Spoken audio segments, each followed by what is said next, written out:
Muldoon took the curve very fast. The jeep slided on the mud. Sitting beside him, Gennaro clenched his fist. They were racing along the cliff road, high above the river, now hidden below them in darkness. Muldoon accelerated forward. His face was tense. "How much farther?" Gennaro said. 2, maybe 3 miles. Ellie and Harding were back at the visitor center. Gennaro had offered to accompany Muldoon. The car shivered. "It's been an hour," Muldoon said. "An hour with no word from the other cars." "But they have radios," Gennaro said. "We haven't been able to raise them." Gennaro frowned. "If I was sitting in a car for an hour in the rain, I'd sure to try use the radio to call for somebody." "So would I," Muldoon said. Gennaro shook his head. "You really think something could have happened to them?" "Chances are they're perfectly fine, but I'll be happier when I finally see them. Should be any minute now." "Hold it!" Gennaro jumped out and ran forward in the headlights of the jeep to see what it was. It looked like a piece of clothing, but there was... "What is it?" "It's a leg," Gennaro said. The flesh of a leg was pale blue-white, terminating in a ragged, bloody stump where the knee has been. Below the calf, he saw a white sock and a brown slit-on shoe. It was the kind of shoe that Regis had been wearing. Jesus. He lifted the leg out of the foliage, raising it into the light of the headlamps. Then blood from the stone gushed down over his hand. Gennaro was still 3 feet away. He quickly bent over, put his hands on his knees, squeezed his eyes shut, and breathed deeply, trying not to be sick. "Gennaro!" "What?" "Move. You're blocking the light." Gennaro took a breath and moved. When he opened his eyes, he saw Muldoon peering critically at the stump. "Torn at the joint line," Muldoon said. "Didn't bait it. Twisted and ripped it. Just ripped his leg off." Muldoon stood up, holding the severed leg upside down to the remaining blood drip into the ferns. His bloody hand smote with a white sock as they gripped the ankle. Gennaro felt sick again. "No question what happened," Muldoon was saying. "The T-Rex got him." Muldoon looked up the hill, then back to Gennaro. "You all right? Can you go on?" "Yes, I can go on." Muldoon was walking back towards the jeep, carrying the leg. "I guess we better bring this along. Doesn't seem right to leave it here. Christ, it's going to make a mess of the car. See if there's anything in the back, will you? A stamp or a newspaper." He felt grateful to think about something else for a moment. The problem of how to wrap a severed leg expanded to fill his mind, crowding out all other thoughts. 2 tarps. "Give me one," Muldoon said, still standing outside the car. Muldoon wrapped the leg and passed the now wrapless bundle to Gennaro. Holding it in his hand, Gennaro was surprised at how heavy it felt. "Just put it in the back," Muldoon said. "If there's a way to wedge it, so it doesn't roll around." "Okay." Gennaro put the bundle in the back, and Muldoon got behind the wheel. He accelerated, the wheels spinning in the mud. Then digging in, the jeep raced up the hill, and for a moment at the top of the headlamp still pointed upward into the foliage. And then they swung down, and Gennaro could see the road before them. "Jesus," Muldoon said. Gennaro saw a single Land Cruiser, lying on its side in the center of the road. He couldn't see the second Land Cruiser at all. "Where's the other car?" Muldoon looked around briefly, pointing to the left. "There." The second Land Cruiser was 20 feet away, crumbled at the foot of the tree. "What's it doing there?" "The Rex threw it." "Threw it?" Muldoon's face was grim. "Let's get this over with."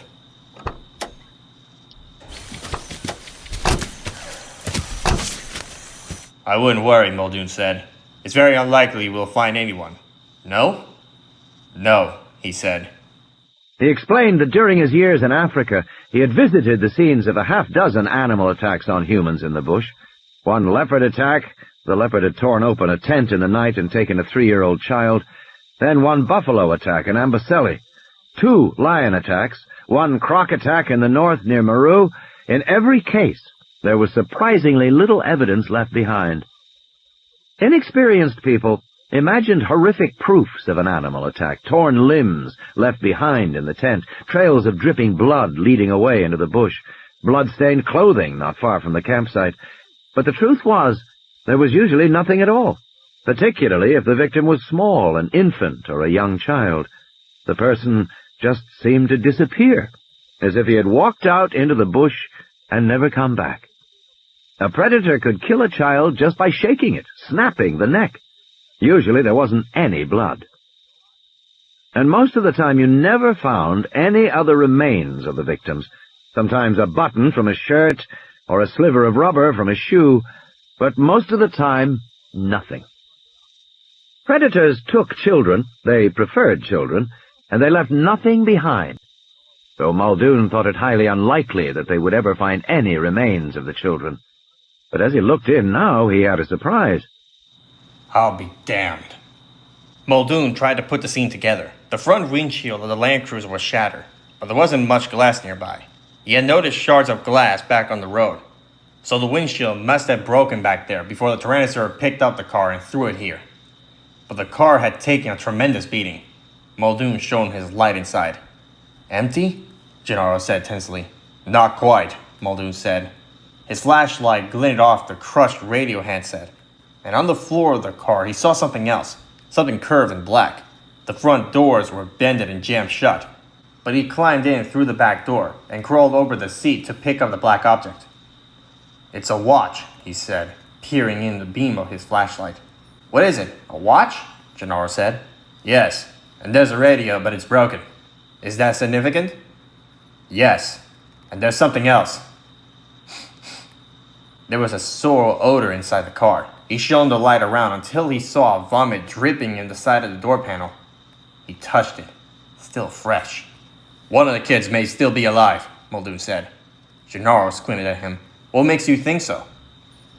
The watch proves it. He handed the watch to Gennaro, who held it on the glow of the flashlight, and turned it over in his hand. Crystal is cracked, Gennaro said. That's right. And the band is uninjured, which means the kid took it off. That could have happened any time, Gennaro said. Any time before the attack. No, Muldoon said.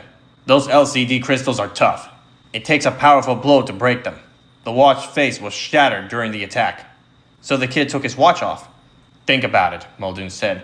If you were being attacked by the tyrannosaur, would you stop to take your watch off? Maybe it was torn off. It's almost impossible to tear a watch off of somebody's wrist without tearing the hand off too. Anyway, the band is intact. No, Muldoon said. The kid took it off himself. He looked at his watch, saw that it was broken, and took it off. He had the time to do that. When? It could only have been after the attack, Muldoon said. The kid must have been in this car after the attack, and the radio was broken, so he left it behind too. He's a bright kid, and he knew they weren't useful. If he's so bright, Gennaro said, where did he go? Because I'd stay right here and wait till we pick up. Yes, Muldoon said, but perhaps he couldn't stay here. Maybe the tyrannosaur came back, or some other animal. Anyway, something made him leave. Then where did he go? Gennaro said. Let's see if we can determine that, Muldoon said, and strode off towards the main road. Gennaro watched Muldoon peering at the ground with his flashlight. His face was just inches from the mud, intent on his search. Muldoon really believed he was onto something, that at least one of the kids was still alive. Gennaro remained unimpressed. The shock of finding a severed leg had left him with a grim of determination to close the park and destroy it. No matter what Muldoon said, Gennaro suspected him of unwanted enthusiasm and hopelessness. You notice these prints? Muldoon asked, still looking at the ground. What prints? These footprints. See them? Coming towards us from up the road. And there's adult-sized prints. Some kind of rubber solo shoes. Notice the distinctive trend patterns. Gennaro saw only mud. Puddles catching the light from the flashlights.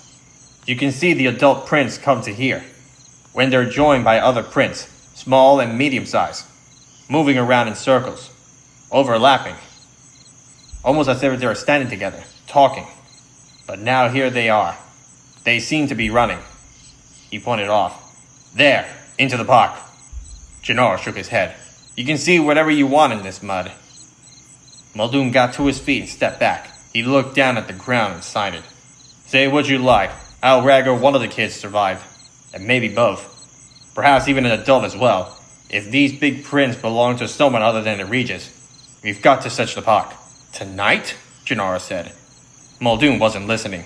He had walked away towards the embankment of soft earth, near a drain pipe for rain. He crouched again. What was that little girl wearing? Christ, Gennaro said. I don't know. Proceeding slowly, Muldoon moved farther towards the side of the road. What is it? Gennaro said. It's Malcolm. He and Malcolm lie on his back, his skin gray-white, mouth splackered open. His breath came in a wisping gasp. Muldoon handed the flashlight to Gennaro and then bent to examine the body. I can't find the injury, he said. Head's okay. Chest, arms. Then Gennaro shone the light on his legs. He put a tourniquet on.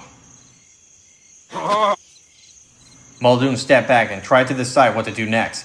Malcolm might have other injuries. His back might be broken. It might kill him to move him. But if they left him here, he would die of shock. It was only because he had the presence of a mind to put the tourniquet on that he hadn't already bled to death, and probably he was doomed. They might as well move him. Gennaro helped Muldoon pick the man up, hoisting him awkwardly over their shoulders. Lex. When? Lex. Who's Lex? Muldoon said. The little girl, Gennaro said. We got to get him back, Muldoon said. We're going to leave here without the kids? If they went into the park, it's 20 square miles, Muldoon said, shaking his head. The only way we can find anything out there is with the motion sensors. If the kids are alive and moving around, the motion sensors will pick them up, and we can go right to them and bring them back. But if we don't take Dr. Malcolm back right now, he'll die. Then we have to go back? Yes, I think so. Are you going to tell Hammond the kids are missing? No, Muldoon said. You are.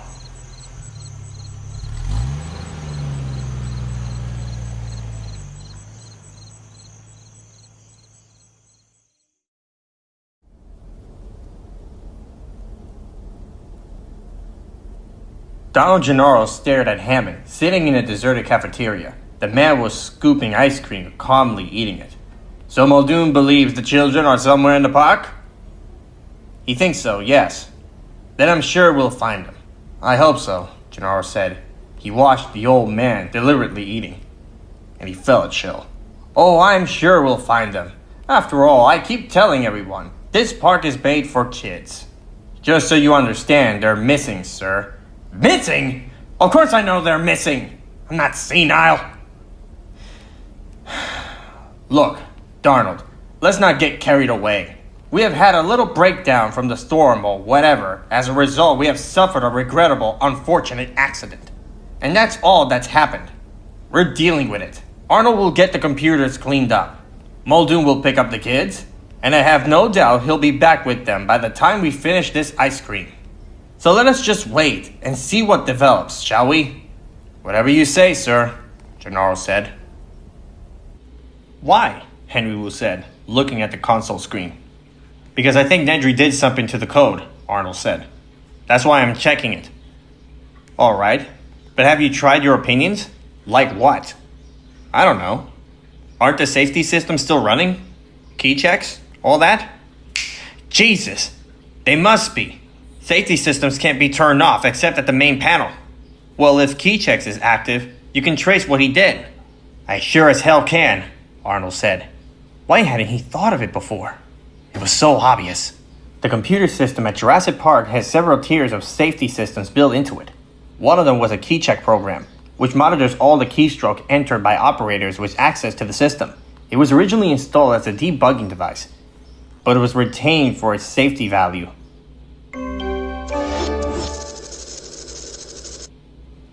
That's it? Arnold said. He was screwing around here for hours. It seems like. Probably just killing time, Wu said, until he finally decides to get down to it. The initial list of numbers represents the ASC2 keyboard codes for the keys Nedry had pushed at his console. Those numbers meant he was still within the standard user interface, like any ordinary user of the computer. So initially, Nedry was just looking around, which you wouldn't have expected for a programmer who has designed the system. Maybe he was trying to see if there were changes before he went in. Maybe, Arnold said. At least we can see what he did.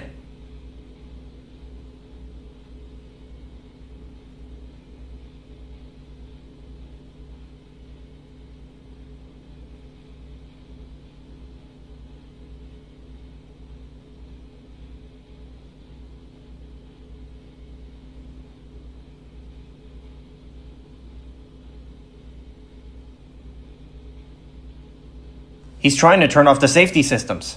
He doesn't want anybody to see what he was about to do. Exactly, Arnold said. And apparently he doesn't know it's no longer possible to turn the safeties off, except by manually flipping switches on the main board.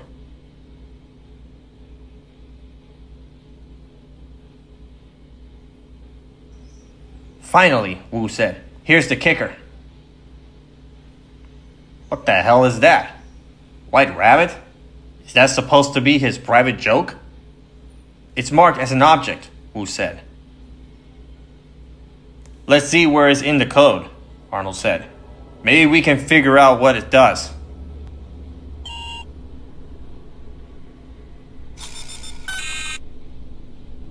It doesn't exist, Arnold said. Then search the code listing, Wu said.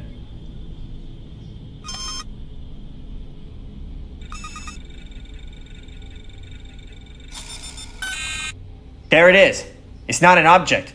It's a command.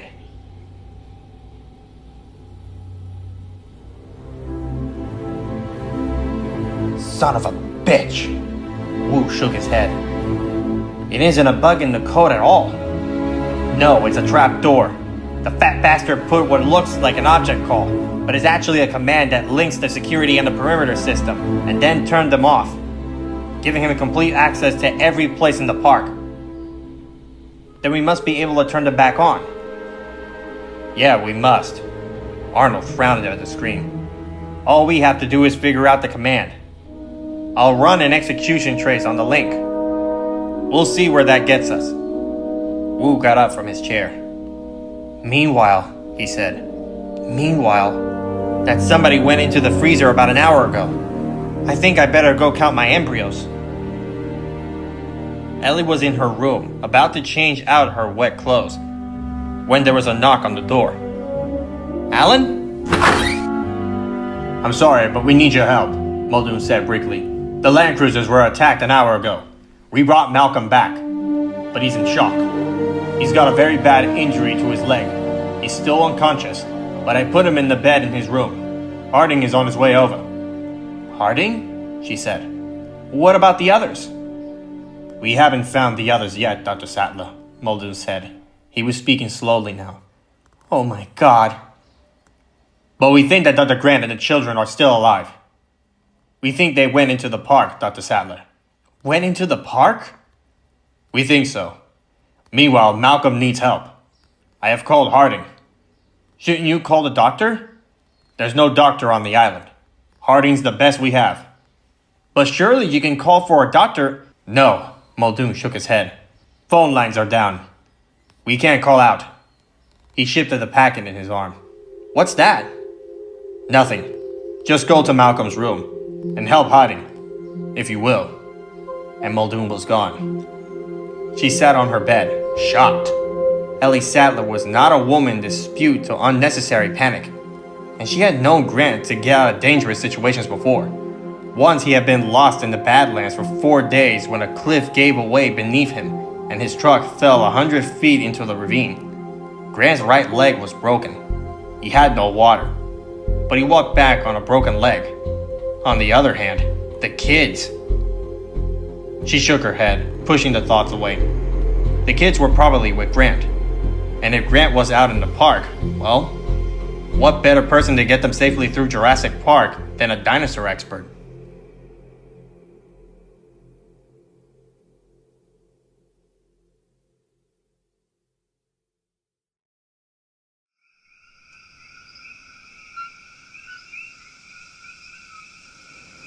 I'm tired, Lex said. Carry me, Dr. Grant. You're too big to carry, Tim said. But I'm tired. Okay, Lex. Oof, you're heavy. It was almost 9 p.m. The full moon was blurred by drifting mist, and the blunted shadows led them across an open field, toward dark woods beyond. Grant was lost in thoughts, trying to decide where he was. Since they had originally crossed over the fence that the tyrannosaur had battered down, Grant was reasonably sure they were now somewhere in the tyrannosaur paddock, which was the place he did not want to be. In his mind, he kept seeing the computer tracing of the tyrannosaur's home range, the tight squeal of lines that trace his movement within a small area. He and the kids were in that area now, but Grant almost remembered that the tyrannosaurs were isolated from other animals, which meant they would know they had left the paddock when they crossed the barrier. A fence, or a mount, or both. He had seen no barriers so far. The girl put her head on his shoulder and twirled her hair in her fingers. Soon, she was snorting. Tim trudged alongside Grant. "How are you holding up, Tim?"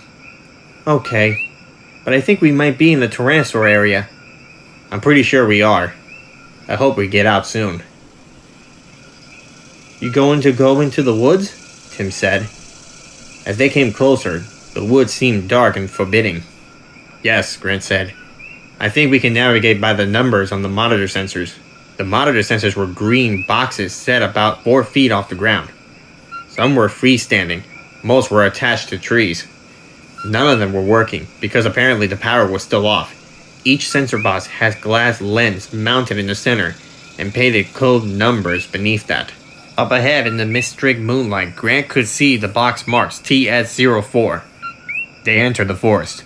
Huge trees loom on all sides. In the moonlight, a low mist clustered to the ground, curling around the roots of the trees. It was beautiful, but it made walking treacherous, and Grant was watching the sensors. They seemed to be numbers in descending order. He passed TS-03 and TS-02. Eventually, they reached TS-01.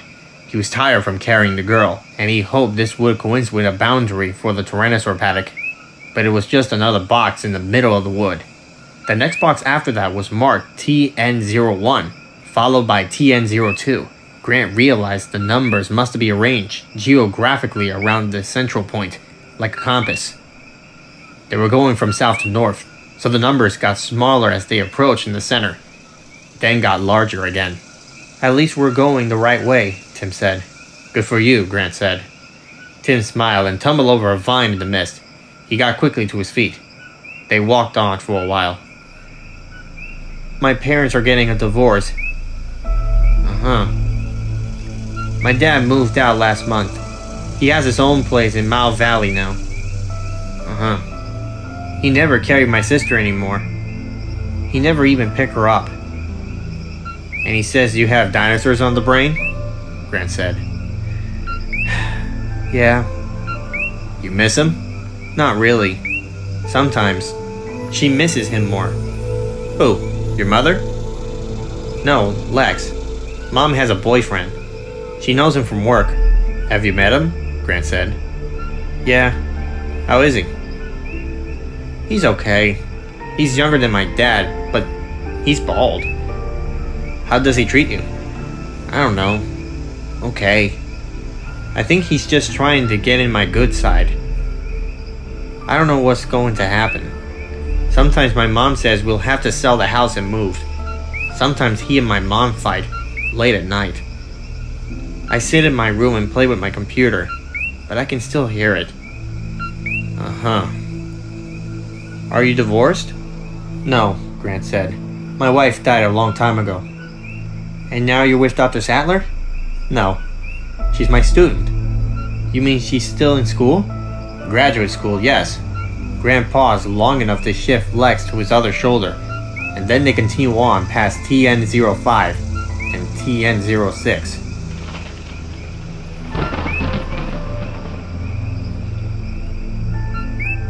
"You have children?" Tim asked. "No," Grant said. "Are you going to marry Dr. Sattler?" "No, she's marrying a nice doctor in Chicago sometime next year." "Oh," Tim said. He seemed surprised to hear it. They walked along for a while. "Then who are you going to marry?" "I don't think I'm going to marry anybody," Grant said. "Me neither," Tim said. "Are we going to walk all night?" "I don't think we can," Grant said. "We'll have to stop, at least for a few hours." He glanced at his watch. We're okay. We got almost 15 hours before we have to be back, before the ship reaches the mainland. Where are we going to stop? Tim asked immediately.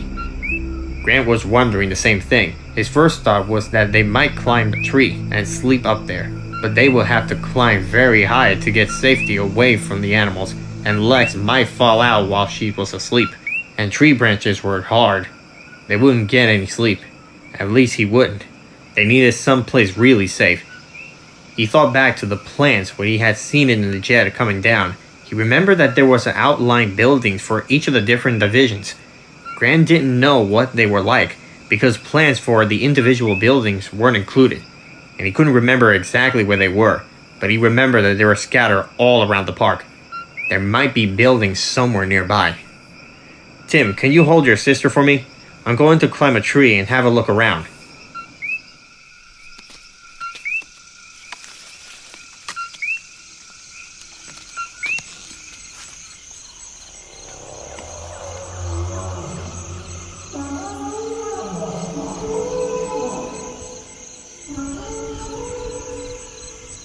He put on Tim's night vision goggles and looked again.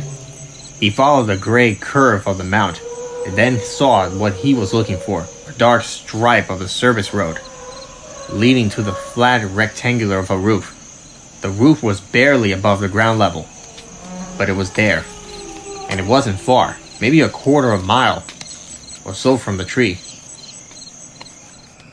When he came back down, Lex was sniffing. What's the matter? I heard an animal.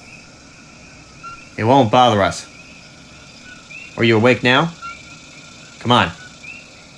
He led her to the fence. It was 12 feet high with spiral barbed wires at the top. It seems to stretch far above them in the moonlight. The mount was immediately on the other side. Lex looked up at the fence doubtfully. Can you climb it? Grant asked her. She handed him her glove and her baseball. Sure, easy. She started to climb. But I bet Timmy can't. You shut up. Timmy's afraid of heights. I am not. Or so, am not. Then come and get me. Grant turned to Tim, pale in the darkness. The boy wasn't moving. You okay with the fence, Tim? Sure. Want some help? Tim is a frightened cat. What a stupid jerk, Tim said, and he started to climb.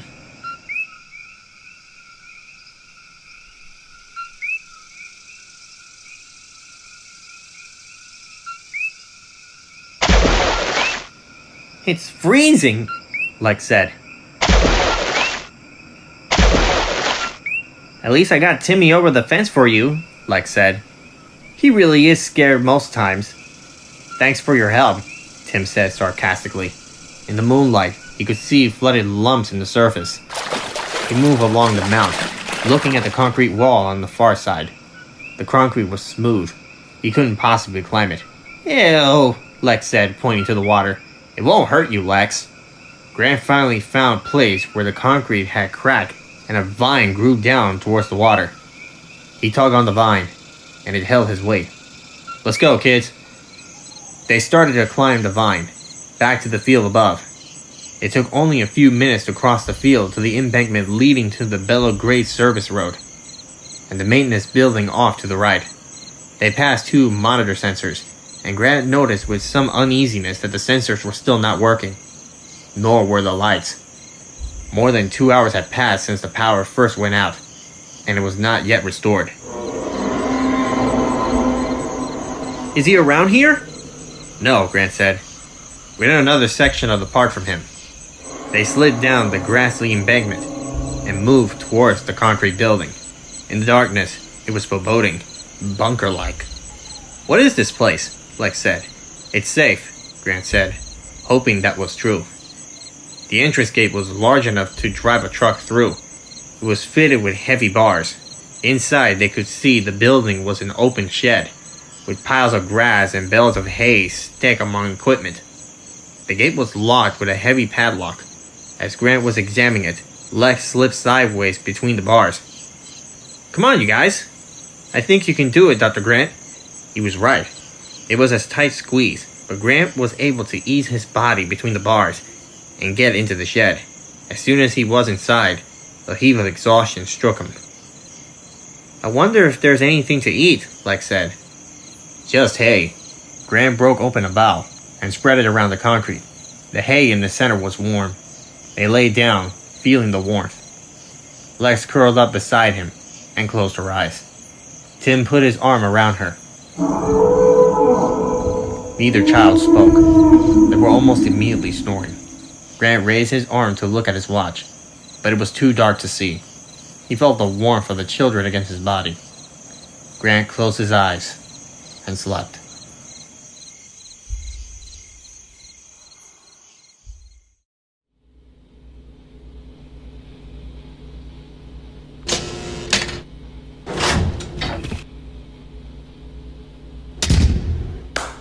"Got you, you little son of a bitch." "What is it?" Gennaro said. Arnold pointed to the screen. "That's it," Arnold said, pleased. "That's what?" Gennaro asked, staring at the screen. "I finally found the command to restore the original code. The command called finding object resets the linking parameters, namely the fence and the power." "Good," Muldoon said. "But it does something else," Arnold said. "It then erased the code lines that refers to it. It destroys all evidence that was even there. Pretty slick." Gennaro shook his head. "I don't know much about computers." Although he knew enough to know what it meant when a high-tech company went back to the source code. It meant big problems. "Well, watch this," Arnold said, and type in the command.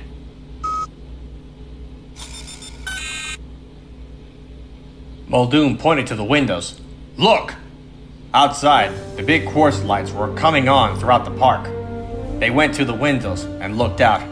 "Hot damn!" Arnold said. "Does this mean the electrified fences are back on?" "You bet it does," Arnold said. "It'll take a few seconds to get it up to full power, because we got 50 miles of fence out there, and the generator has to charge the capacitors along the way. But in half a minute, we'll be back in business." Arnold pointed to the vertical glass see-through map of the park. On the map, bright red lights were sinking out from the power station, moving throughout the park, as electricity surged through the fences. "And the motion sensors?" Gennaro said. "Yes, them too. It'll be a few minutes while the computer counts, but everything's working," Arnold said. 9:30, and we have got the whole damn thing back up and running. Grant opened his eyes. Bright blue light was streaming into the building through the bars of the gate. Whte light. The power was back on. Gloomily, he looked at his watch. It was just 9:30. He had been asleep only a couple of minutes. He decided he could sleep a few minutes more, and then he would go back up to the field and stand in front of the motion sensors and wave, setting them off. The control room would spot him. They had sent a car to pick him and the kids up. He had tell Arnold to recall the supply ship, and they had all finished the night in their own beds back in the lodge. He would do that right away, in just a couple of minutes. He yawned and closed his eyes again. Not bad. There's only 3 cutouts in the whole park. Much better than I hoped for. Cutouts? Gennaro said. The fence automatically cuts out short circuit sections, he explained. You can see a big one here, in Sector 12, near the main road. That's where the Rex knocked the fence down, Muldoon said. Exactly. And another one is here in Sector 11, near the sauropod maintenance building. Why would that section be out? Gennaro said. God knows, Arnold said. Probably storm damage or a fallen tree. We can check it on a monitor in a while. The third one is over there by the Jungle River. Don't know why that should be out either. As Gennaro looked, the map became more complex, filling with green spots and numbers. What's all this? The animals. The motion sensors are working again, and the computer's starting to identify the location of all the animals in the park. And everybody else, too. Gennaro stared at the map. You mean Grant and the kids? Yes. We have reset our search number about 400. So if they're out there moving around, Arnold said, the motion sensors will pick them up as additional animals. He stared at the map. But I don't see any additionals yet. Why does it take so long? You have to realize, Mr. Gennaro, that there's a lot of extraneous movement out there. Branches blowing in the wind, birds flying around, all kinds of things. The computer has to eliminate all the background movement. It may take... Ah! Okay. Count's finished. You don't see the kids? No, at the moment. There are no additionals on the map at all. Everything out there has been accounted for as a dinosaur. They're probably up in a tree, or somewhere else where we can't see them. I wouldn't worry yet. Several animals haven't shown up, like the big Rex. That's probably because it's sleeping somewhere and not moving. The people may be sleeping too. We just don't know. Muldoon shook his head. We better get on with it, he said. We need to repair the fences and get the animals back into their paddocks. According to that computer, we've got 5 to herd back to the proper paddocks. I'll take the maintenance crew out now. You may want to see how Dr. Malcolm is doing. Tell Dr. Harding that Muldoon will need him in about an hour to survey the herding, and I'll notify Mr. Hammond that we're starting our final cleanup. Gennaro passed through the iron gates and went into the front door of the safari lodge. He saw Ellie Sattler coming down the hallway, carrying towels and a pan of steaming water. There's a kitchen at the other end, she said. We're using that to boil water for the dressing. How is he? Gennaro asked. Surprisingly good, she said. Gennaro followed Ellie down to Malcolm's room and was startled to hear the sounds of laughter. The mathematician lying on his back in the bed, with Harding adjusting an IV line. So the other man says, I'll tell you frankly, I didn't like it, Bill. I went back to the toilet paper. Harding was laughing. It's not bad, is it? Malcolm said, smiling. Ah, Mr. Gennaro, you have come to see me. Now you know what happens from trying to get a leg up on the situation. Gennaro came in, tentatively. He's on fairly high doses of morphine. Not high enough, I can tell you, Malcolm said. Christ, he's sticking with his drugs. Did they find the others yet? No, not yet, Gennaro said. But I'm glad to see you're doing so well. How else should I be doing? Malcolm said. With a compound fracture of the leg that is likely spectic and beginning to smell rather, fungus? But I always say, if you can't keep the sense of humor. Gennaro smiled. Do you remember what happened? Of course I remember, Malcolm said. Do you think you could be bitten by a Tyrannosaurus Rex and it would escape your mind? No, indeed. I'll tell you, you'll remember it for the rest of your life. In my case, perhaps not a terrible long time, but still, yes, I remember. Malcolm described running from the Land Cruiser in the rain and being chased down by the Rex. It was my own damn fault. He was too close, but I was panicked. In any case, he picked me up in his jaws. How? Gennaro said. Torso, Malcolm said, and lifted his shirt. Lifted me up in his jaws, shook me bloody hard, and threw me down. I was fine. Terrified, of course, but still in all, fine. Right up to the moment he threw me. I broke the leg in the fall, but the bite was not half bad. Considering. Most of the big carnivores don't have strong jaws. The real power is in the neck musculature. The jaws just hold on, while they use the neck to twist and rip. But with a small creature like Dr. Malcolm, the animal would just shake him, and then toss him. I'm afraid that's right, Malcolm said. I doubt I have survived. Except the big chap's heart wasn't in it. To tell you the truth, he struck me as a rather clumsy attacker of anything else than an automobile, or a small apartment building. You think he attacked heartedly? It pains me to say it, Malcolm said, but I don't honestly feel I had his full attention. He had mine, of course, but then he weighs 8 tons. I don't. Gennaro turned to Harding and said, They're going to repair the fences now. Arnold says Muldoon needs your help herding animals. Okay, Harding said. So long as you leave me, Dr. Sattler. And amply morphine, Malcolm said. And so long as we do not have a Malcolm effect here. What's the Malcolm effect? Gennaro said. Modesty forbids me, Malcolm said, from telling you the details of the phenomenon named after me. He signed again and closed his eyes. In a moment, he was sleeping. Ellie walked out into the hallway with Gennaro. Don't be fooled. It's a great strand on him. When will you have a helicopter here? A helicopter? He needs surgery on that leg. Make sure they send for a helicopter and get him off this island.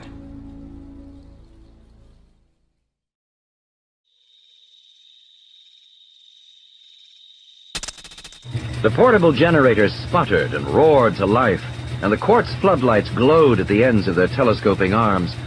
Muldoon heard the soft gurgle of the jungle river a few yards to the north. He turned back to the maintenance van and saw one of the workmen coming out with a big power saw. No, just a rope, Carlos. We don't need to cut it. They turned back to look at the fence. They had difficulty finding the shortened section at first because there wasn't much to see. A small protocarpus tree was leaning against the fence.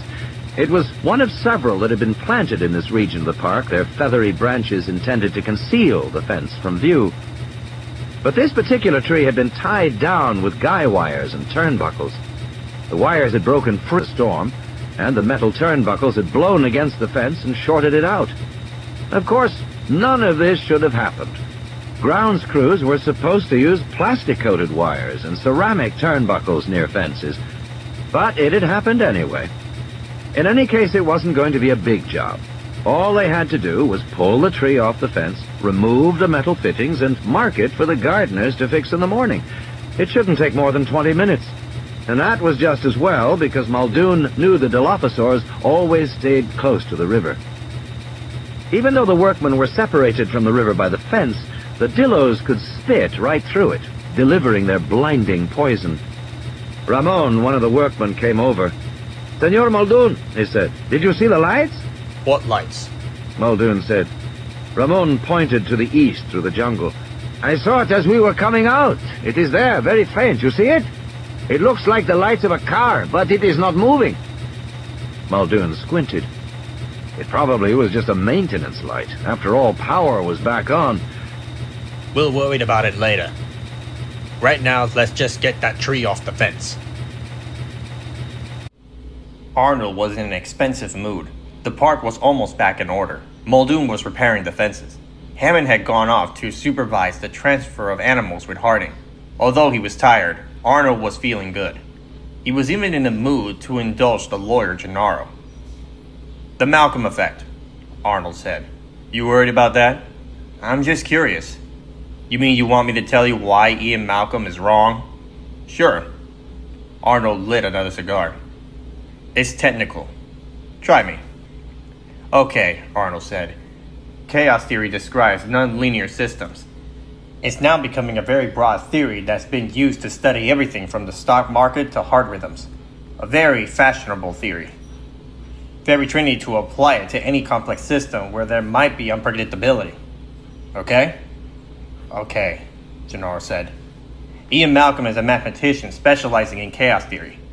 Quite amusing and personable. But basically what he does, besides wearing black, is use computers to model the behavior of complex systems. And John Hammond loves the latest scientific fad, so he asked Malcolm to model the system at Jurassic Park, which Malcolm did. Malcolm's models are all face-based, shaped on a computer screen. Have you seen them?" "No," Gennaro said. "Well, they look like a weird, twisted ship's propeller.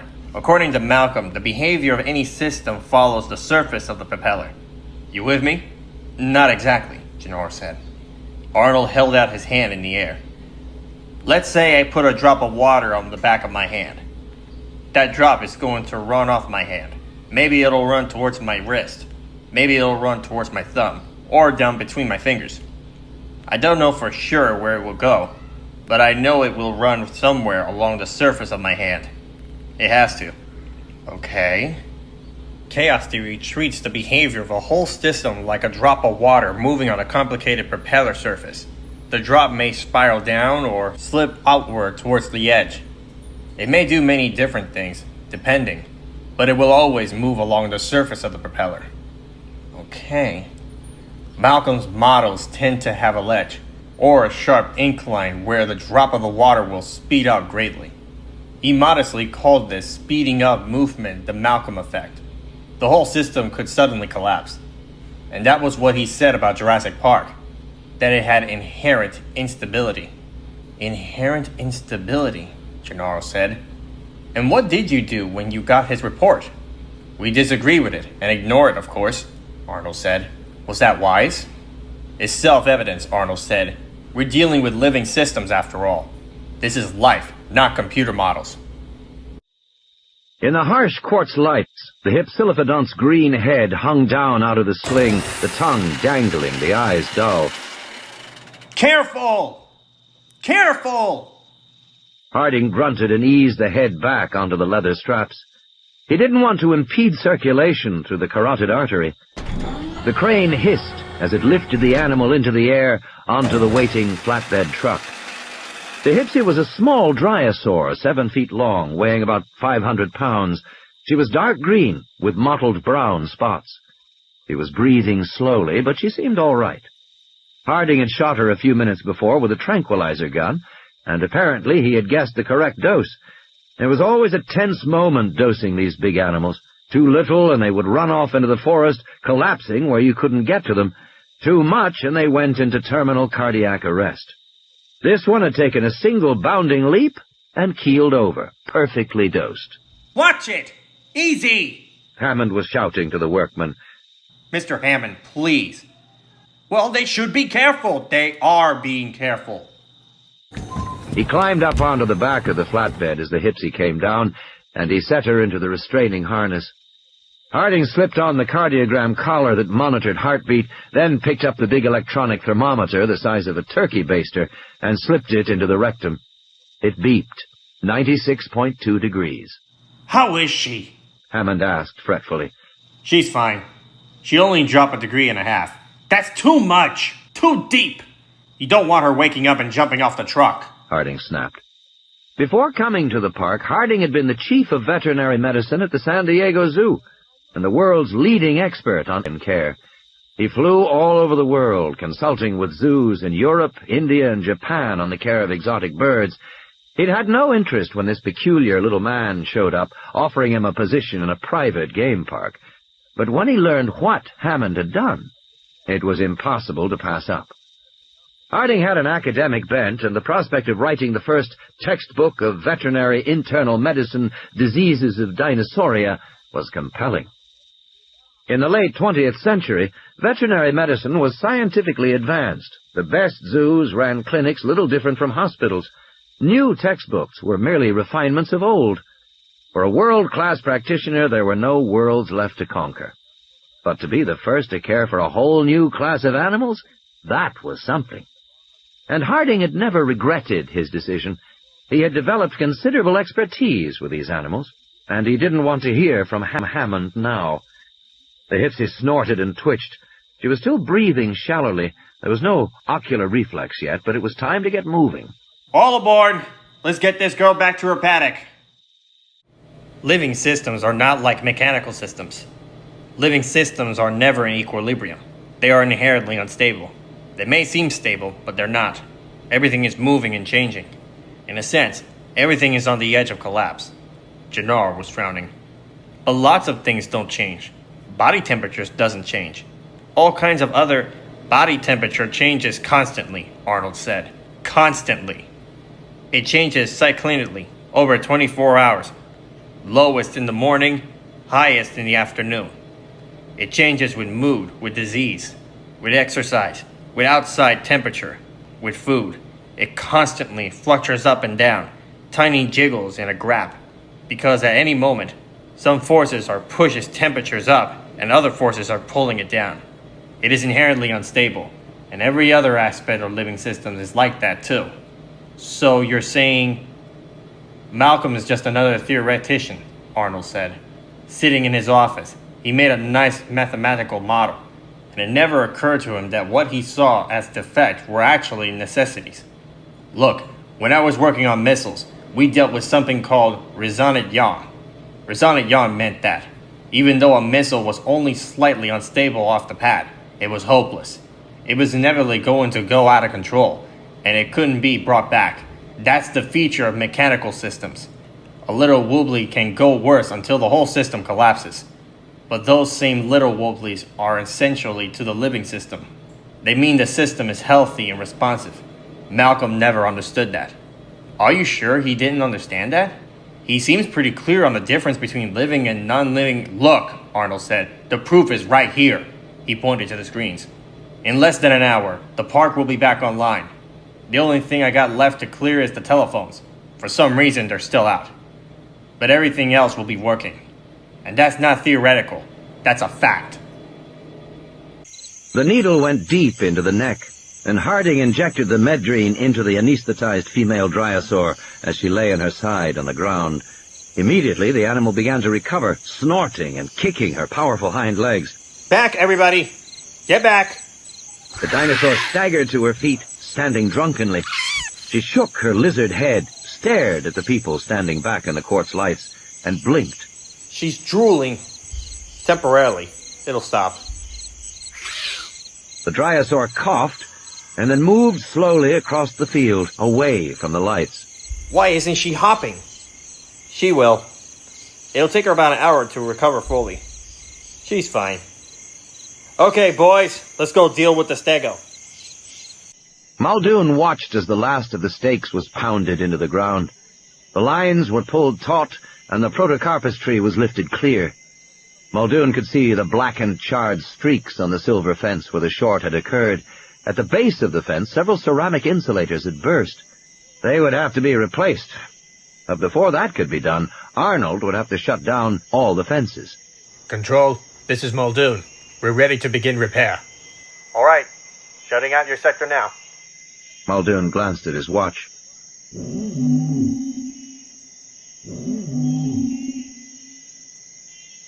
Let's finish this up. I want to get to those other sectors of fence. An hour went by. Arnold and Gennaro stared at a glowing map in the control room as the spots and numbers flickered and changed. What's happening now? Arnold worked at the console. I'm trying to get the phones back, so we can call about Malcolm. No, I mean out there. Arnold glanced up at the board. It looks as if they're about done with the animals, and the two sections. Just as I told you, the park is back in hand, with no catastrophe Malcolm effect. In fact, there's just that third section of fence. Arnold. Yes? Have you seen this bloody fence? Just a minute. On one of the monitors, Gennaro saw a high angle down on the field grass, blowing in the wind. In the distance was a low concrete roof. That's the sauropod maintenance building, Arnold explained. It's one of the utility structures we use for equipment, feed storage, and so on. We have them all around the park, in each of the paddocks. On the monitor, the video image panned. Returning the camera now to get a look at the fence.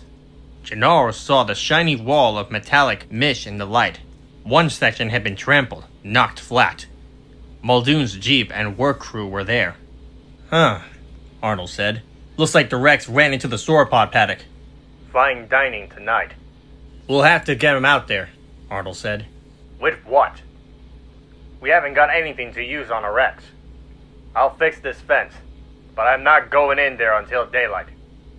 Hammond won't like it. We'll discuss it when I get back. How many sauropods will the Rex kill?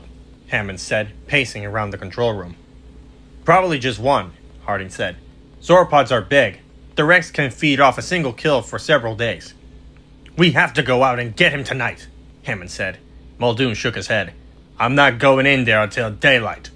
Hammond was rising up and down on the balls of his feet, the way he did whenever he was angry. Are you forgetting you work for me? No, Mr. Hammond, I'm not forgetting. But that's a fully grown adult tyrannosaur out there. How do you plan to get him? We have tranquilizer guns. We have tranquilizer guns that shoot a 20cc dart, Muldoon said. Fine for an animal that weighs 400 or 500 pounds. That tyrannosaur weighed 8 tons. You wouldn't even feel it.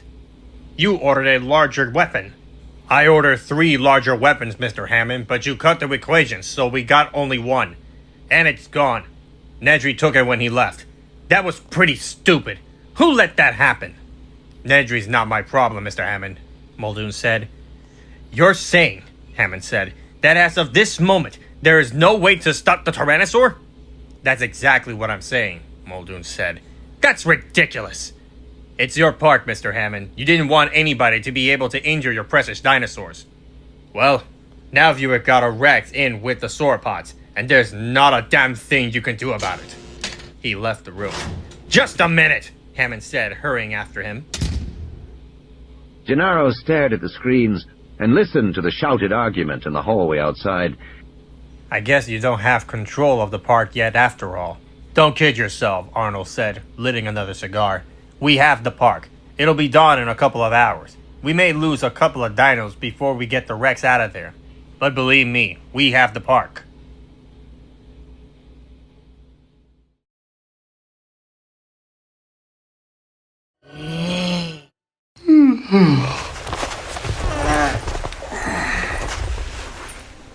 Soft yellow light came through the side windows. It was morning. He had slept through the whole night. He looked quickly at his watch. It was 5 a.m. Still almost 6 hours to go before the boat had to be recalled. From around the corner, he heard a squealing sound, like the rusted wheel. And then Lex giggled. Grant stood slowly and looked at the building.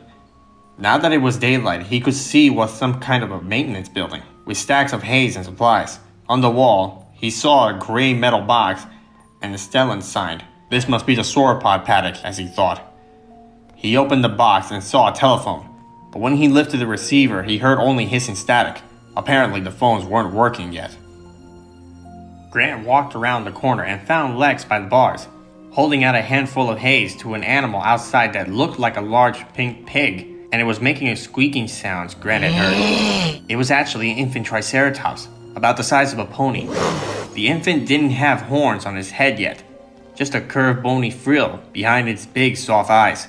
It poked its snout through the bars towards Lex, its eyes watching her as if she fed him more hay. That's better, Lex said.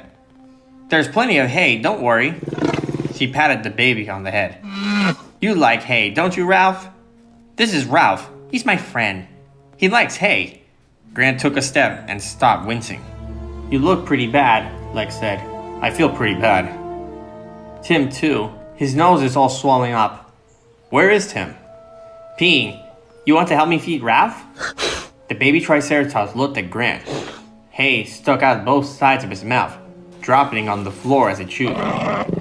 He's a very messy eater, Lex said, and he's very hungry. The baby finished chewing and licked its lips.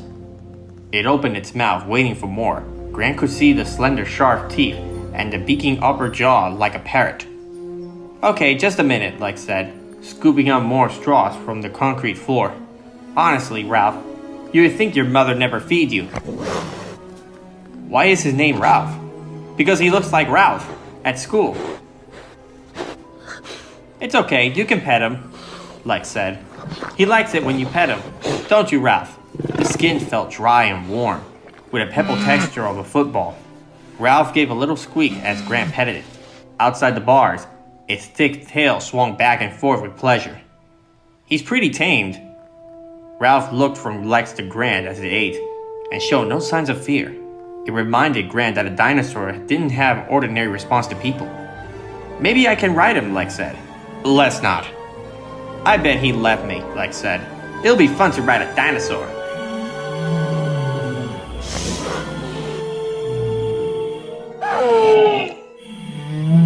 Ralph, take it easy, Lex said. Push him out, Grant said. He reached up to Ralph's head and leaned against it, pushing the animal sideways and backward. The frill popped free, and the baby fell outside the bars, losing its balance and flopping on its side. Then the baby was covered in shadow, and a huge leg came into view. Thicker than a tree trunk, the foot had 5 curved toenails, like an elephant's. Ralph looked up and squealed. A head came down into view, 6 feet long with 3 long white horns, one above each of the large brown eyes, and a small horn at the tip of the nose. It was a fully grown triceratops. The big animal peered at Lex and Grant, blinking slowly, then turned his attention to Ralph. Is that his mom? Lex said. Looks like it, Grant said. Should we feed the mom too? But the big animal was already nudging Ralph with her snout, pushing the baby away from the bars. Guess not. The infant turned away from the bars and walked off.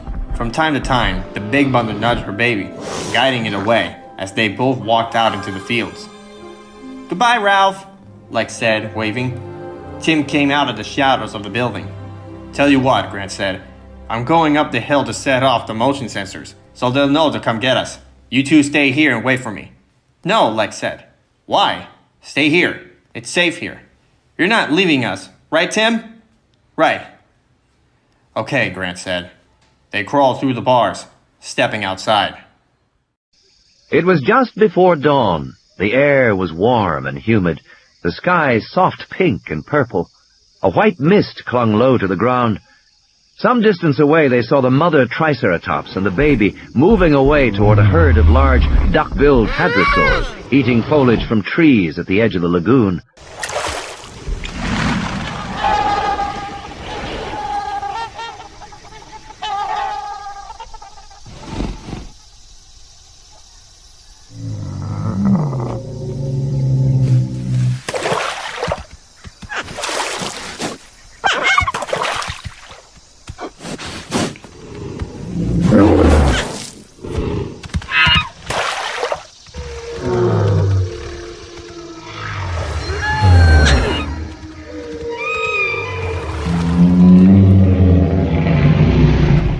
The scene was so peaceful, Grant found it hard to imagine any danger.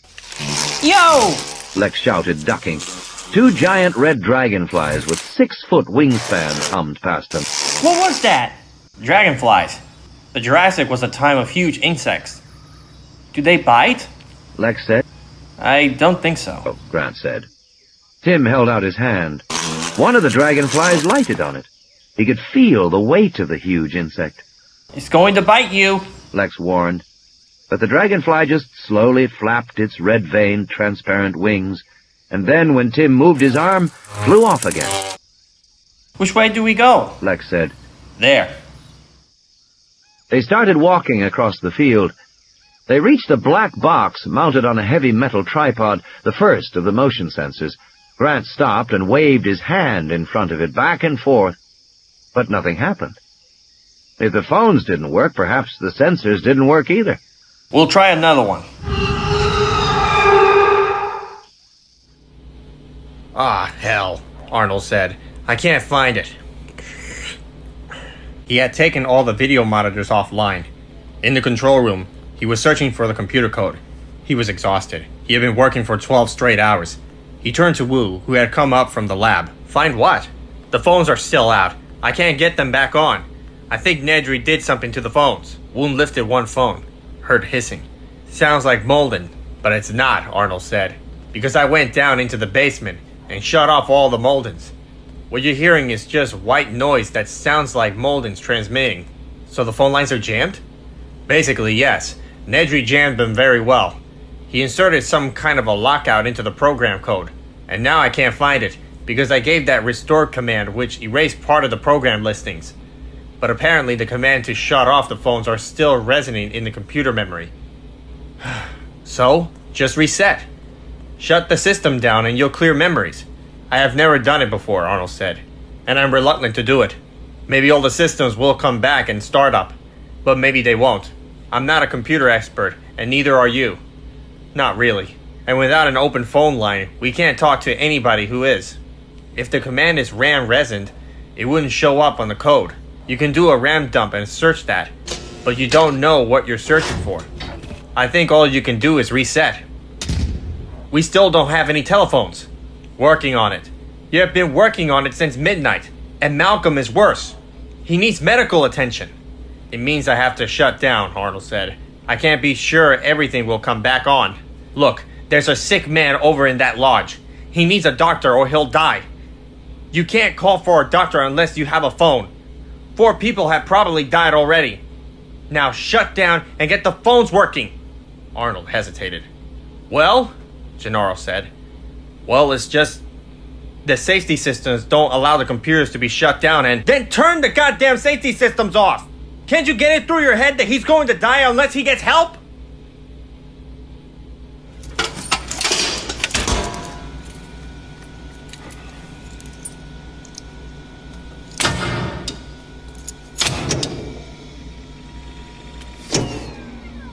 You asked for it, and you got it. How long do we have to wait? 30 seconds, Arnold said. P.U.? What? Grant said. That smell! It smells like rotten garbage! Grant hesitated. He stared across the field towards the distant tree, looking for movement. He saw nothing. There was hardly a breeze to steer the branches. It was peaceful and silent in the early morning. I think it's your imagination, he said. It's not. Then he heard the honking sound. It came from the herd of duck-billed hadrosaurs behind him. First one animal, then another and another. Until the whole herd was taken up to the honking cry, the duck-bills were agitated, twisting and turning, hurrying out of the water, circling the young ones to protection. They smell it too, Grant thought.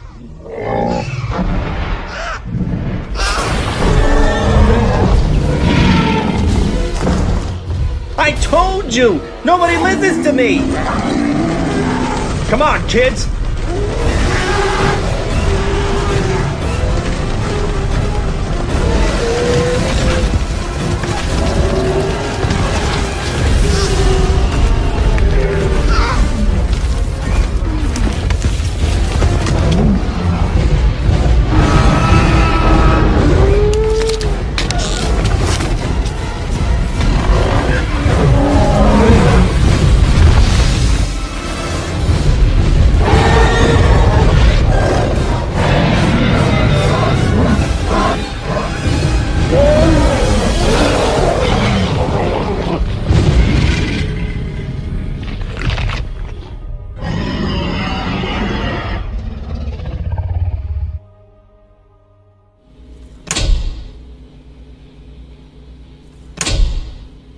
What's wrong? Gennaro said.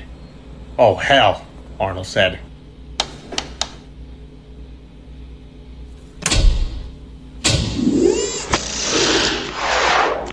Thank God, Arnold said. He hurried to the main monitor. Gennaro reached for the phone, but it was dead. No hissing static this time. Just nothing at all. What's this? Give me a minute, Arnold said. After a reset, all the system modules have to be brought online manually. Quickly, he went back to work. Why manually? Gennaro said. Will you just let me work, for Christ's sake? The system's not intended to even shut down. So if it does shut down, it assumes that there is a problem somewhere. It requires you to start up everything manually. Otherwise, if there was a short somewhere, the system would start up, short out. Start up again, short out again, in an endless cycle. Okay, here we go. Gennaro picked up the phone and started to dial, when he suddenly stopped. Jesus, look at that! But Arnold wasn't listening.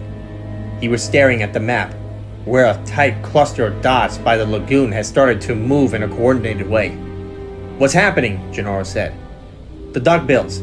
They're stampeding. Arnold adjusted the camera as the herd moved away. The dust slowly cleared.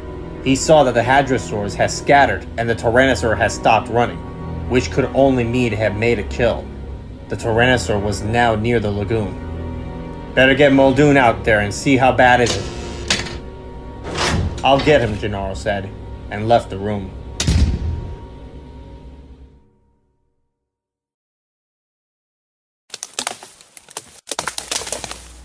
Something warm and wet tickled Grant's ankle. He opened his eyes and saw an enormous Beijing head. The head tarped to the flat mouth shaped like a bill of a duck. The eyes protruded above the flat duckbill were gentle and soft, like a cow's. The duck mouth opened and chewed branches on the limb where Grant was sitting. He saw large flat teeth in the cheek. The warm lips touched his ankle again as the animal chewed. A duck-billed hadrosaur. He was astonished to see it up close. Not that he was afraid. All the species of duck-billed dinosaurs were herbivorous, and this one acted like a cow. Even though it was huge, its manner was so calm and peaceful, Grant didn't feel threatened. He stayed where he was on the branch, careful not to move, and watch as the animal ate. The reason Grant was astonished was that he had proprietary feeling about this animal. It was probably a myosaur. From the late Cretaceous in Montana, with John Horner, Grant had been the first to describe the species. Myosaurs had an uncurved lip which gave them the appearance of smiling. The name meant good mother lizard. Myosaurs were thought to protect their eggs until the babies were born and could take care of themselves. Grant heard an insistent chirping, and the big head swung down. He moved just enough to see the baby hadrosaur scampering around the feet of the adult. The baby was dark Beijing with black spots. The adult bent her head low to the ground and waited, unmoving, while the baby stood up on its hind legs, resting its front leg on the mother's jaw, and ate the branches that protruded from the side of the mother's mouth. The mother waited patiently until the baby had finished eating, and dropped back down to all fours again. Then the big head came back up towards Grant. The hadrosaur continued to eat, just a few feet from him. Grant looked at the two elongated air holes on the top of the flat upper bill. Apparently, the dinosaur couldn't smell Grant. But even though the left eye was looking right at him, for some reason the hadrosaur didn't react to him. He remembered how the tyrannosaur had failed to see him the previous night. Grant decided on an experiment. Instantly, the hadrosaur froze, the big head suddenly still, the jaws no longer chewing, only the eyes moved, looking for the source of the sound. Then after a moment, when there seems to be no danger, the animal resumed chewing. Amazing, Grant thought. Hey, what's that? The hadrosaur trumpeted in alarm, a loud resonant honk that so startled Lex that she nearly fell out of the tree. The hadrosaur pulled its head away from the branch and trumpeted again. Don't make her mad, Tim said from the branch below. The baby chirping skewered beneath the mother's legs as the hadrosaur stepped away from the tree. The mother cocked her head and peered inquisitively at the branch where Grant and Lex were sitting. With his upturned, smiling lips, the dinosaur had a comical appearance. Is it dumb? Lex said. No, you just surprised her. Well, is she going to let us down or what? The hadrosaur had backed 10 feet away from the tree. She honked again. Grant had the impression that she was trying to frighten them away, but the dinosaur didn't really seem to know what to do. She acted confused and uneasy. They waited in silence, and after a minute, the hadrosaur approached the branch again, jaws moving in anticipation. She was clearly going to resume eating. Forget it, I'm not staying here. She started to climb down the branches. At her movement, the hadrosaur trumpeted in fresh alarm. It really can't see us when we don't move, and after a minute, it literally forgets we're here. Just like the tyrannosaur. Another classic example of an amphibian visual cortex. Studies of frogs had shown that amphibians only saw moving things, like insects. If something didn't move, they literally didn't see it. The same thing seems to be true of dinosaurs. In any case, the Maiasaur now seems to find these strange creatures climbing down the tree too upsetting. With a final honk, she nudged her baby and lumbered slowly away. She paused once and looked back at them, then continued on. They reached the ground. Lex shook herself off. Both children were covered in a layer of fine dust. All around them, the grass had been flattened. There were streaks of blood and a sore smell. Grant looked at his watch. We better get going, kids. Not me, Lex said. I'm not walking out there anymore. We have to. Why? Because we have to tell them about the boat. Since they can't seem to see us in the monitor sensors, we have to go all the way back ourselves. It's the only way. Why can't we take the raft? Tim said. What raft? Tim pointed to the low concrete maintenance building with the bars, where they had spent the night. It was 12 yards away, across the field. I saw a raft back there, he said. Grant immediately understood the advantage. It was now 7 o'clock in the morning. They had at least 8 miles to go. If they could take a raft along the river, they could make much faster progress than going overland. Let's do it, Grant said.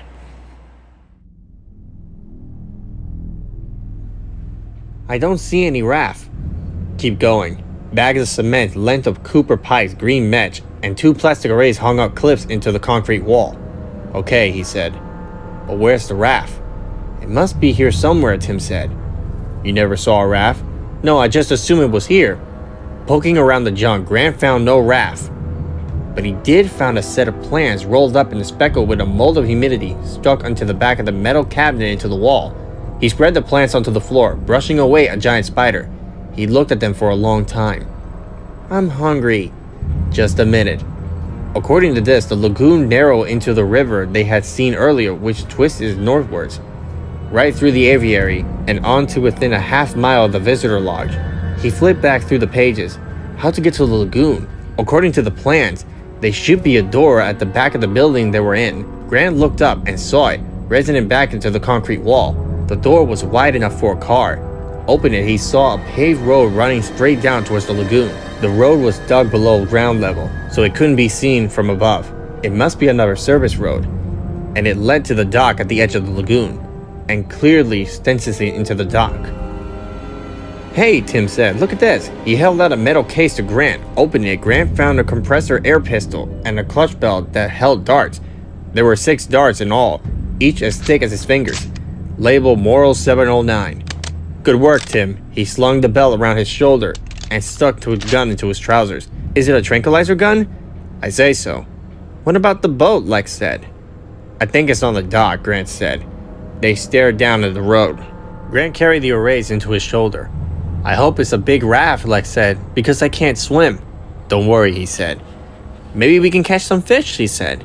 They walked down to the road with a slumpy embankment rising up to both sides of them. They heard a deep snorting sound, but Grant could not see where it was coming from. Are you sure there's rafts down here? Lex said, winkling her nose. Probably, Grant said. The snorting becomes louder as they walk, but they also heard steady droning buzzing sound. When they reached to the end of the road, at the edge of a small concrete dock, Grant froze in shock. The tyrannosaur was right there. It was sitting upright in the slide of a tree, its hind legs stretched out in front. Its eyes were open, but it was not moving, except for its head, which shifted and fell gently with each snorting sound. The buzzing came from a cloud of flies that surrounding it, crawling over its face and slack jaws, its bloody fangs on the red hedge of a killed hadrosaur that laid on its side behind the tyrannosaur. The tyrannosaur was only 20 yards away. Grant felt sure it must have seen him, but the big animal did not respond. It just sat there. It took him a moment to realize the tyrannosaur was asleep. Sitting up, but asleep. Grant signed to Tim and Lex to stay where they are. Grant walked slowly, forward into the dock, in full view of the tyrannosaur. The big animal continued to sleep, snorting softly. Near the end of the dock, a wooden shed was painted green to blend with the foliage. Grant quickly unlatched the door and looked inside. He saw the half-dozen orange life vests hanging onto the wall, several rows of wire-mesh fences, some coiled in ropes, and 2 big rubber cups sitting onto the floor. The cups were strapped tightly with flat ropes belts. Rafts. He looked back at Lex. She muttered, "No raft." He nodded. Yes. The tyrannosaur raised his forelimb to swift the flies buzzing around its snout, but otherwise it did not move.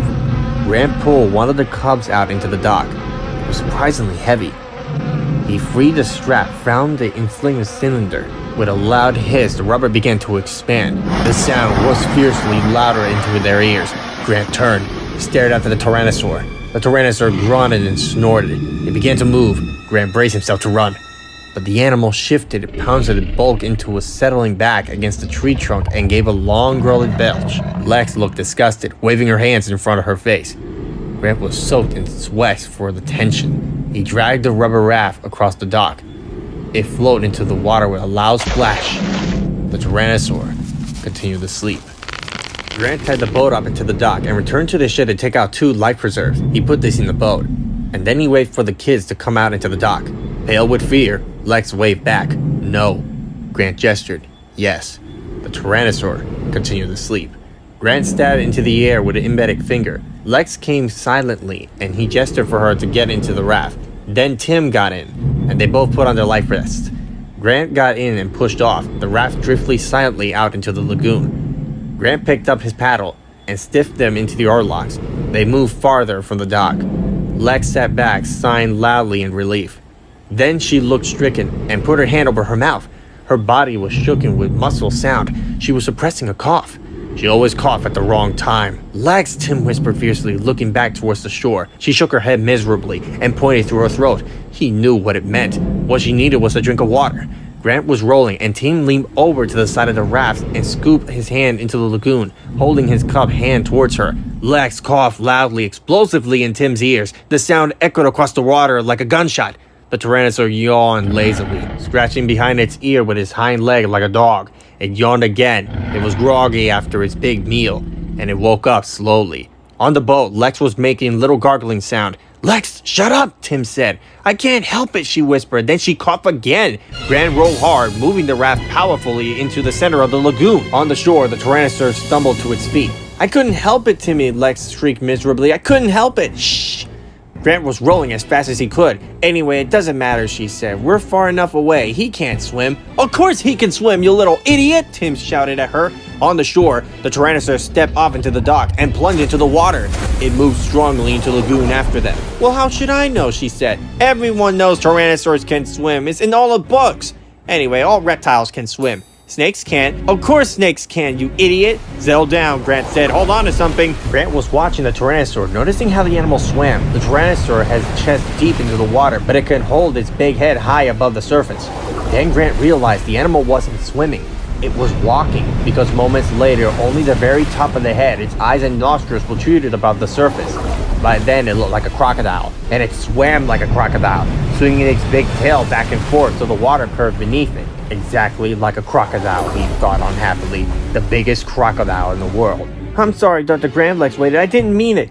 Grant glanced over his shoulder. The lagoon was no more than 100 yards wide here, and they almost reached the center. If he continued, the water would become shallow. The tyrannosaur would be able to walk again, and he would move faster in the shallow water. Grant swung the boat around and began to roll north. The tyrannosaur was now just a few yards away. Grant could hear its sharp snarling breath as it came closer. Grant looked at the paddles in his hand, but they are like plastic, not weapons at all. The tyrannosaur threw his head back and opened his jaw wide, showing his row-curved teeth, and then, in a great muscular spasm, lunged forward to the raft, just missing the rubber gunwale. The huge skull splashing down, the raft rocking away into the crest of the splash. The tyrannosaur sank below to the surface, leaving a gurgling bubbles. The lagoon was still. Les gripped into the gunwale handle and looked back. Did he drown? No, Grant said. He saw bubbles, then a faint ripple along the surface, coming towards the boat. Hang on, he shouted, as the head bucked up beneath the rubber between the boat and lifted them into the air, spinning them crazily before it splashes down again. Do something, Alexa screamed. Do something! Grant pulled out the air pistol out of his belt. It looked pitifully small in his hand, but there was a chance that if he shoot the animal in a sensitive spot, in the eyes or the nose, the tyrannosaur surfaced beside the boat, opened its jaw and roared. Grant aimed and fired. The dart flashed into the light and smacked into the cheek. The tyrannosaur shook his head and roared again. And suddenly they heard an answering roar, floating across the water towards them. Looking back, Grant saw the juvenile T-Rex onto the shore, crouching over the kill sauropod, claiming the kill as its own. The juvenile slagged the carcass, then raised its head high and bellowed. The big tyrannosaur saw it too, and the response was immediate. It turned back to protect its kill, swinging strongly towards the shore. He's going away, Lex squealed, clapping her hands. Stupid dinosaur! From the shore, the juvenile roared defiantly. Enraged, the big tyrannosaur burst from the lagoon at full speed, water streaming from its enormous body as it raced up to the hill passing the dock. The juvenile ducked its head and flee, its jaw still filled with ragged flesh. The big tyrannosaur chased it, racing past to the dead sauropod, disappearing over the hill. They heard its final threatening bellow, and then the raft moved to the north, around the bend into the lagoon, to the river. Exhaustion from rolling, Grant collapsed back. His chest was heaving. He couldn't catch his breath. He lay gasping onto the raft. Are you okay, Dr. Grant? Les asked. From now on, will you just do as I tell you? Okay, she signed it, as if he had just made the most unreasonable demand in the world. She trailed her arm into the water for a while. You stopped rolling, she said. I'm tired, Grant said. Then how come we're still moving? Grant sat up. She was right. The raft drifted steadily north. There must be a current. The current was carrying them north towards the hotel. He looked at his watch and was astonished to see it was 15 minutes past 7.